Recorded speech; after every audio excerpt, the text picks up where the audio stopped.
Hey, welcome back to the Disney Plus Everyday Challenge, and today we have Path of the Panther. This is a National Geographic documentary. It is an hour and 26 minutes long. It says it's from 2023. IMDb says it's from 2022, but either way, it is fairly recent. Visually, it looks amazing. Some of the photography that is captured in this is stunning work, especially when it comes to the fact that these animals are these Florida Panthers. Yes, Florida Panthers. I didn't know that Florida Panthers existed. I know everything. I don't. I don't. But these Florida Panthers, they're endangered, and they used to roam all over the Southwest. I mean, Southeast. Sorry, Southeast. And now they're kind of confined pretty much to the southern end of the Everglades. Yeah, Florida, swampland. It's let's just say Disney's not the only thing that's pushing its way down, expanding and pushing its way down into the swamps and just paving over and putting a theme park on it. It is development everywhere, just houses.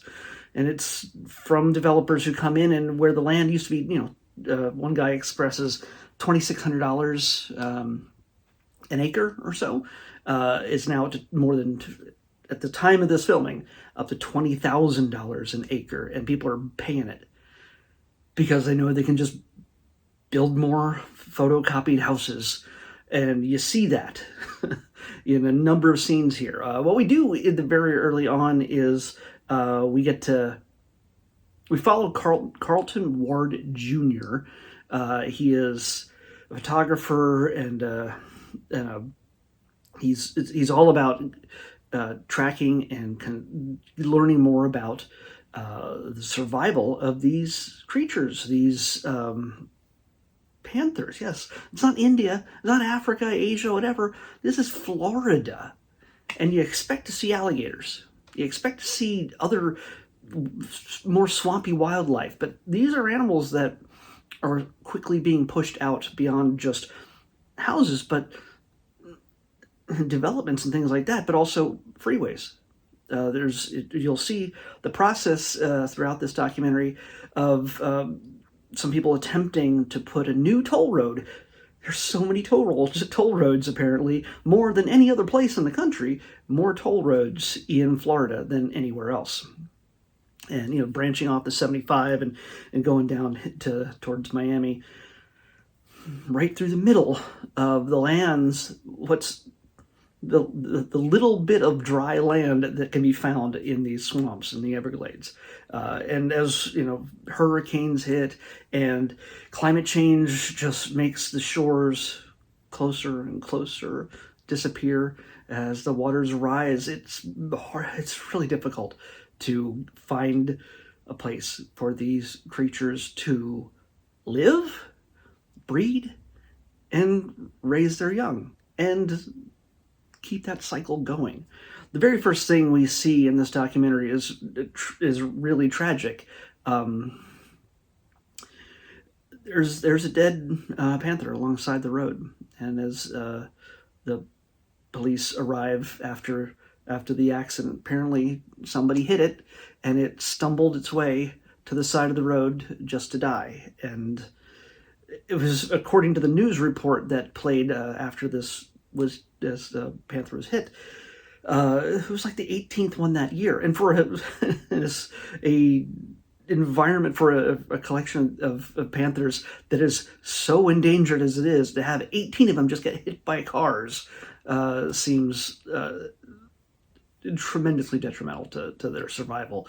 There's pathways. People are, obviously they do their best in some cases to raise the freeways, so there are pathways that the animals can cross from place to place, so they're not just blocked off and they don't have to use the freeways. Sometimes the animals aren't bright enough to know that, hey, why don't we just go through these passageways instead of over the freeway? But that's what happens. And it's just encroachment. It's just urban, suburban, really, crawl, just moving in, making their space the last dark space in Florida that's not washed out by lights, or you could just stand in the middle of the swamp, assuming you can do that safely, because there's a lot of wildlife out there for now, or you could just stand there and look up at the stars and not be washed out by the cities, whether it's Tampa or Orlando or the Space Coast, and Miami, and everything else. They're every way around that. There's this almost pretty much untouched area that is the last stand for a lot of these creatures. And as the swamps rise, the waters rise. I mean, these are not aquatic animals. They can swim from piece of land to piece of land, and they do their best to hide. This photographer, Carlton, he does his best to capture them on film by putting these special cameras inside boxes on stands and trying to capture these moments of... Honestly, it's almost unheard of that you would be able to see any of these creatures in their natural habitat. Certainly not face to face. Like, what are the odds of that? Well, Carlton gets kind of lucky here as the story goes on, but most of the footage he gets is from just these stands that he creates, and sometimes get knocked down by bears or cows or other things, depending on where he places them. But he gets some astounding photos, and they're triggered by motion. So when they move into frame into the area, the camera snaps. Sometimes a number of times. Sometimes video. You can, in fact, there's eventually his photographs end up in an issue of National Geographic magazine.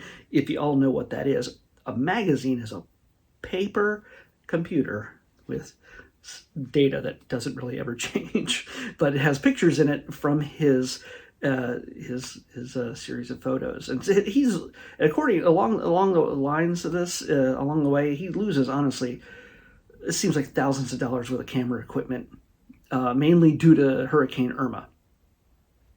It just knocks everything down.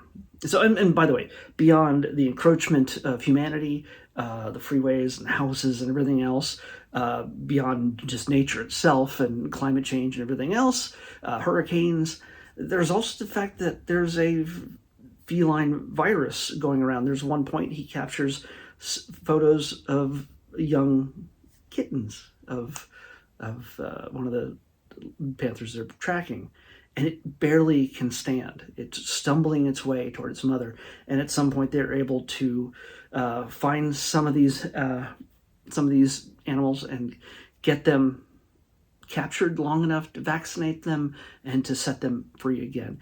So many moments in this where you get to see these animals, after even being hit by a car, treated, rehabilitated, and then set back out into the wild. There is hope. It is one of the few. There's a nice wrap up toward the end of the documentary, and also stay to the very, very end. There's pretty astounding video shot that makes it all worthwhile. Honestly, you never see more than 3, maybe 4 at most in any shot. There's never like lots of them anywhere. The fact that they even caught enough on film is kind of astounding. But there's some great shots, and there's kind of a summary of what is being done and how they're one of the only species that is actually expanding its land. In a sense, it's as they get to breed, as we are making efforts. Not me personally, but we. The people who are working for their conservation, for their safety, these panthers get to move from the southern Everglades, moving to the north, and keep on hopefully moving until they can get and spread and go into other parts of Florida and beyond, that they can maybe repopulate these areas in nature, not just in a zoo or way too close to a freeway, but undisturbed by man. And it's the observations that you see in this that show why they're fighting, and it actually ends up being a little emotional when you realize just some of the photographs in here are breathtaking. In that magazine I was poorly explaining earlier, I think it's called The Return of the Panther, is the name of the article. So you might be able to look it up online on nationalgeographic.com or pathofthepanther.com or .org. I'm not sure if it's a .com or .org, but check. Just Google Path of the Panther, and you could probably learn all about it and see photos and learn about the efforts being made to protect these animals and help them just flourish. And so, yeah, it's definitely worth checking out if you care about animals, you care about... oh, I don't have to check. Sorry, I almost did it. I almost did it. We already picked tomorrow's episode by accident the other day. Sorry. So yeah, it's worthwhile checking out if you care about animals, if you care about nature, and you also care about, let's say, what's going on in different parts of the United States. If you're from the United States, I don't assume that everybody is from the United States or Japan, who they tend to watch at least one of my videos. So, yeah. So, but yeah, if you care about nature and ecology and these beautiful, beautiful, beautiful cats, it's worthwhile checking out. So the next thing we have tomorrow, which was number 138, this was number 160. I should probably, did this show up? Since whenever I plug this in, it resets my list. 160, if you scroll over, is Path of the Panther. So I'm just proving to you that's what it was. And 138, where are you? 138 is Miraculous World, London, at the Edge of Time. So that's what we're watching tomorrow.